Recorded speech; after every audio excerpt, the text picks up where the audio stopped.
अर्जुन ने कहा, त्वया मदनुग्रहाय, आपने मेरे ऊपर दया करके यत अध्यात्म संज्ञितम परमम, जो अध्यात्म नाम का परम श्रेष्ठ गुह्यम वचः उक्तम रहस्य कहा है, तेन मम अयम मोह विगता, उससे मेरा यह मोह दूर हो गया है। ही कमल पत्राक्ष, क्योंकि है कमल लोचन, मया भूतानाम भवाप्ययो, मैंने प्राणियों की उत्पत्ति और विनाश को त्वत्तः विस्तरशः श्रुतो, आपसे विस्तार पूर्वक सुना, च अव्ययम महात्म्यम अपि, और अविनाशी महात्म्य भी, त्वया मदनुग्रहाय यत् अध्यात्म संज्ञितम परमम गुह्यम वचः उक्तम तेन मम अयम मोह विगता।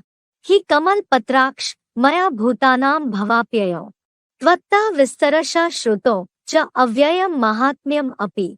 भावार्थ, आप दयानिधान ने मेरे ऊपर दया करके जो अध्यात्म नाम का परम श्रेष्ठ रहस्य कहा है, उससे मेरा यह देह के संबंधियों का मोह दूर हो गया है।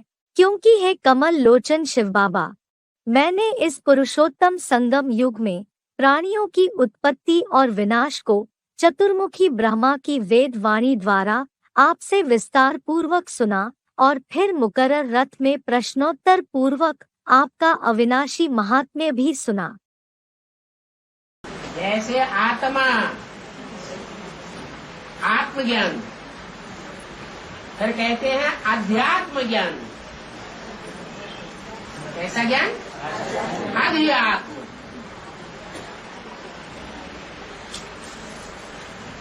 आत्मा और अध्यात्म, आत्मा के अंदर का ज्ञान।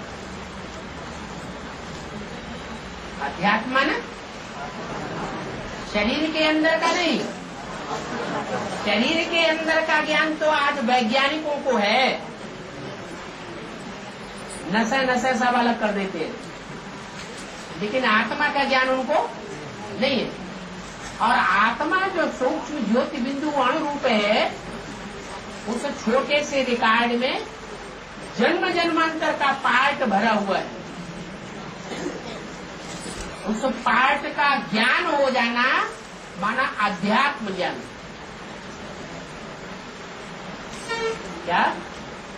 आत्मा के अनेक जन्मों के आदि मध्य अंत का ज्ञान हो गया, कम से कम अपनी आत्मा और अपने बाप के,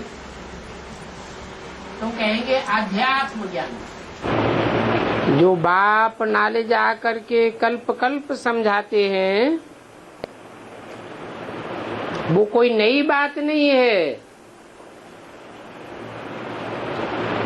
हाँ, इतनी नॉलेज है कि उसमें गुह्यता आती जाती है।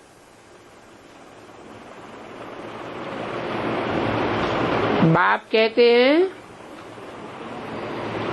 मैं तुमको गुह्यतम ज्ञान सुनाता हूँ।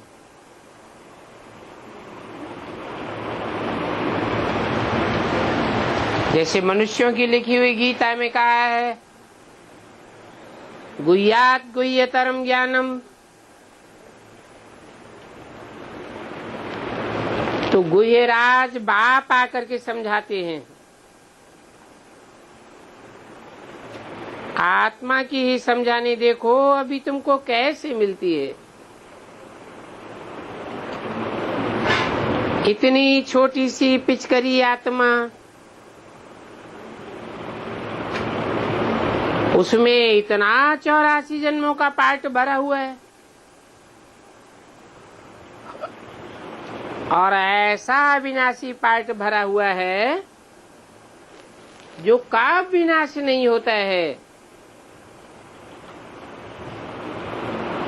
तो कितनी गुह्यतम नॉलेज है, इसको वंडर ही कहें और क्या कहें। ये पार्ट कब विनाश नहीं होता है, इसलिए इसको अविनाशी कहा जाता है। पार्ट भी अविनाशी और आत्मा भी अविनाशी। मैं आकर के लोन लेता हूं, सिर्फ इनके बाजू में बैठता हूं, और क्यों बैठता हूं?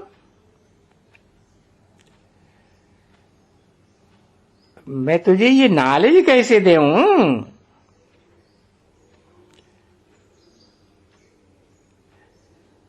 मैं नॉलेजफुल हूं ना।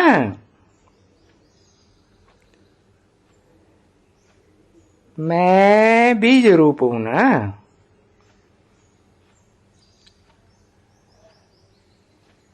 झाड़ का मनुष्य सृष्टि झाड़ का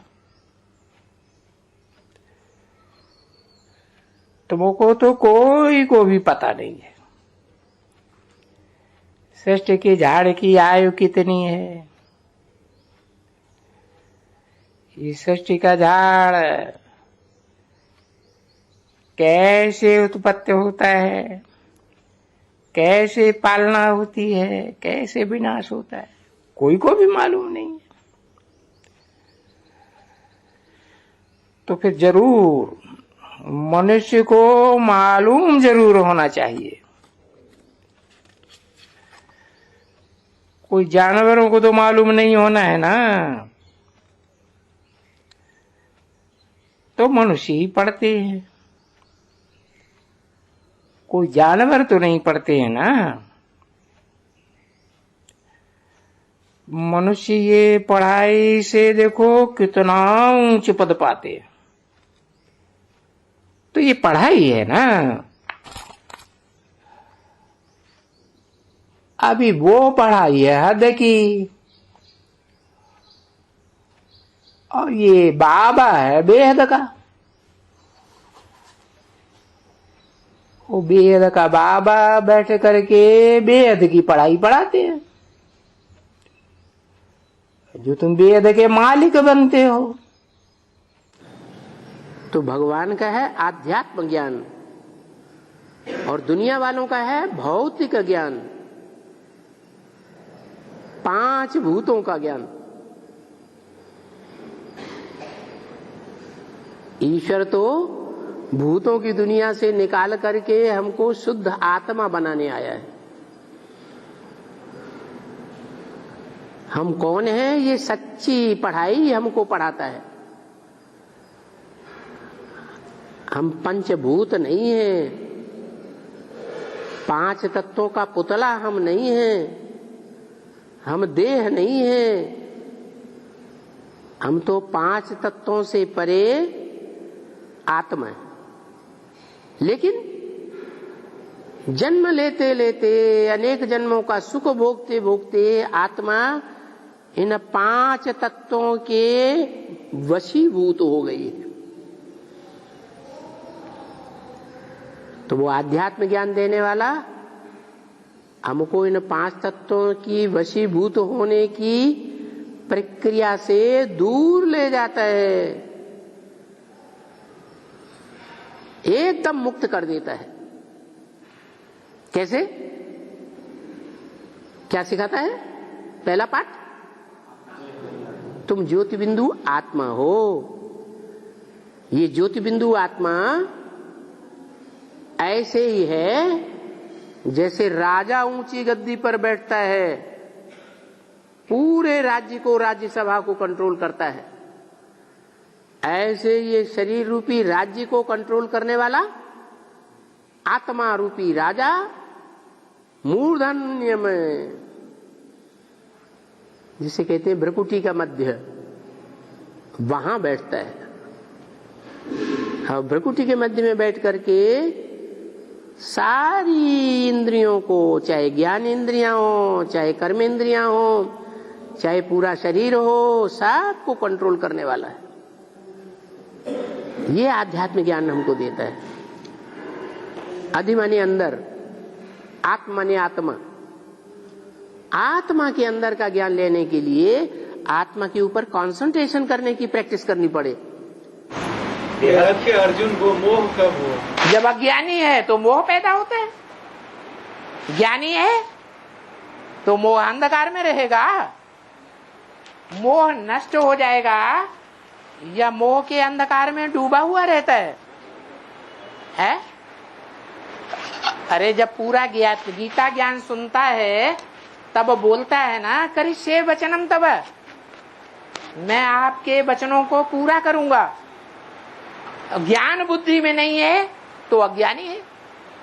अज्ञानी होने के कारण मोह में फंसा हुआ है। पहले अपनी देह का मोह, देह के संबंधियों का मोह, देह के पदार्थों का मोह, ये बना रहता है। हर आत्मा नंबरवार अर्जुन का पार्ट बजाय रही है।